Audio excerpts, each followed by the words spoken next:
Keistimewaan membaca Al-Quran setelah maghrib dan subuh. Dari dulu hingga sekarang, tentu kita semua telah meyakini bahwa Al-Quran merupakan sebuah pedoman bagi seluruh umat muslim di dunia yang memiliki banyak keistimewaan di dalamnya. Tidak hanya sebagai petunjuk bagi seluruh umat, namun Al-Quran adalah semua jawaban dari pertanyaan yang ada di benak masing-masing umatnya.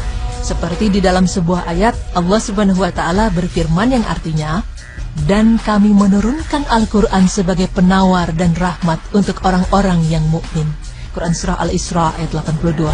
Dan tidak hanya itu saja, tahukah Anda bahwa pada kenyataannya, jika seseorang membaca Al-Quran setelah maghrib dan subuh, memiliki manfaat yang luar biasa. Untuk itu, berikut pemaparannya. Menurut hasil riset, nyatanya membaca Al-Quran setelah sholat maghrib dan sholat subuh bisa meningkatkan kecerdasan otak hingga 80%. Hal ini terjadi karena pada saat itu ada pergantian dari siang ke malam, serta dari malam ke siang hari. Dan pada saat seseorang sedang membaca Al-Quran, ada 3 kesibukan sekaligus yang dilakukan, yaitu membaca, melihat, serta mendengar. Selain itu, ada beberapa hal yang bisa mengakibatkan seseorang kuat dalam ingatan atau hafalannya. Salah satunya adalah menyedikitkan makan, membiasakan melakukan ibadah sholat malam, serta membaca Al-Quran sambil melihat kelembaran Al-Quran. Pemirsa beriman, dalam hal ini, sesungguhnya tidak ada lagi bacaan yang bisa meningkatkan terhadap daya ingat manusia, serta memberi ketenangan pada seseorang, kecuali membaca kitab suci Al-Quran. Seorang dokter, pakar jiwa yang bernama Dr. Al-Qadi, lewat penelitian yang panjang serta serius yang dilakukan di klinik besar Florida, Amerika Serikat, sukses menunjukkan jika hanya dengan mendengarkan bacaan ayat-ayat Al-Quran, seseorang muslim baik mereka yang dapat berbahasa Arab ataupun tidak, bisa merasakan perubahan seperti fisiologis yang sangat besar, kemudian penurunan tingkat depresi dan kesedihan, lalu memperoleh ketenangan jiwa dan mencegah beragam jenis penyakit. Penemuan sang dokter pakar jiwa ini tentu tak sembarangan, karena penelitiannya ditunjang dengan pertolongan peralatan elektronik paling baru untuk mendeteksi desakan darah, detak jantung, ketahanan otot, serta ketahanan kulit pada aliran listrik. Dan dari hasil uji cobanya, ia berkesimpulan, jika membaca Al-Quran sangat berpengaruh besar hingga 97% dalam melahirkan ketenangan jiwa serta pengobatan penyakit. Bahkan tidak hanya itu saja, di dalam laporan suatu riset yang disampaikan dalam Konferensi Kedokteran Islam Amerika Utara pada tahun 1984, disebutkan bahwa Al-Quran terbukti dapat menghadirkan ketenangan hingga 97% untuk mereka yang mendengarkannya.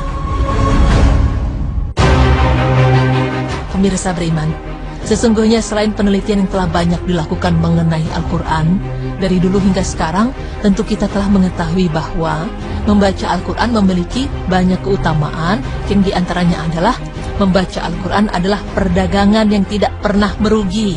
Seperti dalam sebuah ayat, Allah Subhanahu wa Ta'ala berfirman yang artinya, "Sesungguhnya orang-orang yang selalu membaca kitab Allah dan mendirikan sholat dan menafkahkan sebagian dari rezeki yang kami anugerahkan kepada mereka dengan diam-diam dan terang-terangan, mereka itu mengharapkan perniagaan yang tidak akan merugi, agar Allah menyempurnakan kepada mereka pahala mereka dan menambah kepada mereka dari karunia-Nya.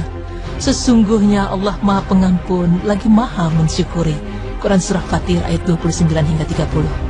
Selain keutamaan membaca Al-Quran adalah perdagangan yang tidak pernah merugi, keutamaan membaca Al-Quran lainnya adalah akan mendatangkan kebaikan.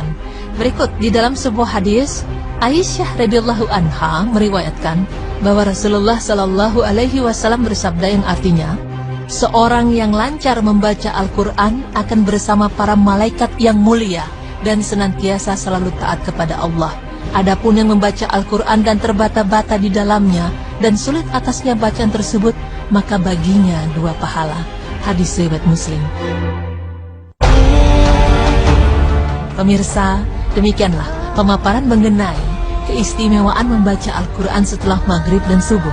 Sesungguhnya tidak hanya di waktu-waktu tertentu saja membaca Al-Quran memiliki banyak manfaat, karena di setiap waktu pun sama halnya. Untuk itu, mari saat ini kita mulai menyempatkan diri kita untuk beberapa menit dari 24 jam saja di hari kita yang didapatkan dari Allah Subhanahu wa Ta'ala untuk membaca, merenungi, mentadaburi, serta mengerti isi yang ada di dalam kitab suci Al-Quran. Semoga dengan pemaparan tadi dapat menambah pengetahuan dan keimanan kita kepada Allah Subhanahu wa Ta'ala agar menjadi hambanya yang selalu taat. Amin.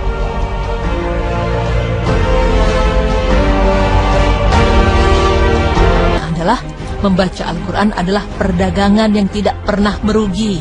Seperti dalam sebuah ayat, Allah Subhanahu wa Ta'ala berfirman yang artinya, sesungguhnya orang-orang yang selalu membaca kitab Allah dan mendirikan sholat dan menafkahkan sebagian dari rezeki yang kami anugerahkan kepada mereka dengan diam-diam dan terang-terangan, mereka itu mengharapkan perniagaan yang tidak akan merugi, agar Allah menyempurnakan kepada mereka pahala mereka dan menambah kepada mereka dari karunia-Nya. Sesungguhnya Allah Maha Pengampun lagi Maha Mensyukuri. Quran Surah Fatir ayat 29 hingga 30. Selain keutamaan membaca Al-Quran adalah perdagangan yang tidak pernah merugi, keutamaan membaca Al-Quran lainnya adalah akan mendatangkan kebaikan. Berikut di dalam sebuah hadis, Aisyah radhiyallahu anha meriwayatkan bahwa Rasulullah Shallallahu Alaihi Wasallam bersabda yang artinya, seorang yang lancar membaca Al-Quran akan bersama para malaikat yang mulia dan senantiasa selalu taat kepada Allah. Adapun yang membaca Al-Quran dan terbata-bata di dalamnya dan sulit atasnya bacaan tersebut, maka baginya 2 pahala. Hadis riwayat Muslim. Pemirsa, demikianlah pemaparan mengenai keistimewaan membaca Al-Quran setelah maghrib dan subuh. Sesungguhnya tidak hanya di waktu-waktu tertentu saja membaca Al-Quran memiliki banyak manfaat, karena di setiap waktu pun sama halnya. Untuk itu, mari saat ini kita mulai menyempatkan diri kita untuk beberapa menit dari 24 jam saja di hari kita yang didapatkan dari Allah Subhanahu wa Ta'ala untuk membaca, merenungi, mentadaburi, serta mengerti isi yang ada di dalam kitab suci Al-Quran. Semoga dengan pemaparan tadi dapat menambah pengetahuan dan keimanan kita kepada Allah Subhanahu wa Ta'ala agar menjadi hambanya yang selalu taat. Amin.